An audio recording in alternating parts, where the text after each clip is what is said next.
বনাম অস্ট্রেলিয়ার মধ্যে চলমান চতুর্থ টেস্টে পঞ্চম দিনে ভারত দলের জন্য জয়ের একটা সম্ভাবনা ছিল। তবে ভারতীয় ব্যাটসম্যানরা দ্রুত উইকেট হারিয়ে দলকে চাপের মুখে ফেলে। বিশেষ করে ঋষভ পন্থের বাজে শটে আউট হয়ে যাওয়া এবং জয়সলের বিতর্কিত আউট, যেখানে তৃতীয় আম্পায়ারের সিদ্ধান্ত নিয়ে প্রশ্ন উঠেছে, ভারতের ইনিংসকে বিপদে ফেলেছে সেখানে।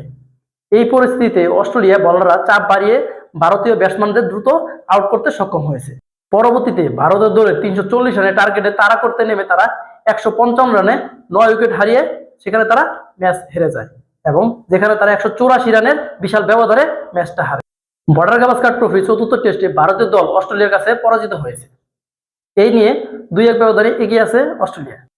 ম্যাচের পঞ্চম দিনে অস্ট্রেলিয়া তাদের দ্বিতীয় ইনিংসে 234 রান করে অল আউট হয়ে যায় এবং দুই ইনিংস মিলে ভারতের সামনে 340 রানের লক্ষ্য ছুড়ে দেয়। লক্ষ্য তাড়া করতে নেমে ভারতীয় ওপেনার রোহিত শর্মা, বিরাট কোহলি এবং লোকেশ রাহুলের দ্রুত আউট হয়ে যাওয়া এবং রোহিত শর্মা তিনি 40 বল খেলে 9 রান করে প্যাট কামিন্সের বলে আউট হয়ে যান, যা কামিন্সের রোহিতের ষষ্ঠতম উইকেট। বিরাট কোহলি 5 রানে স্টার্কের বলে আউট হয়ে যান। লোকেশ রাহুল 0 রান করে কামিন্সের বলে আউট হয়ে যান। এই পরাজয়ের ফলে ভারতীয় দলের জন্য সিরিজ জয় কঠিন হয়ে পড়েছে। তারা পরবর্তী ম্যাচে জিতলে ম্যাচ ড্র হবে। অস্ট্রেলিয়া এই জয়ের মাধ্যমে তারা এগিয়ে গেছে। তো এবার দেখে নেওয়া যাক পরবর্তী পঞ্চম টেস্টে তার ভারত কি করতে পারে।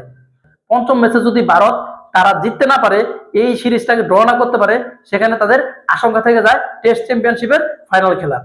যদিও তারা কঠিন সমীকরণে পড়েছে, তো দেখে নেওয়া যাক ভারত কি করতে পারে আগামী ম্যাচে।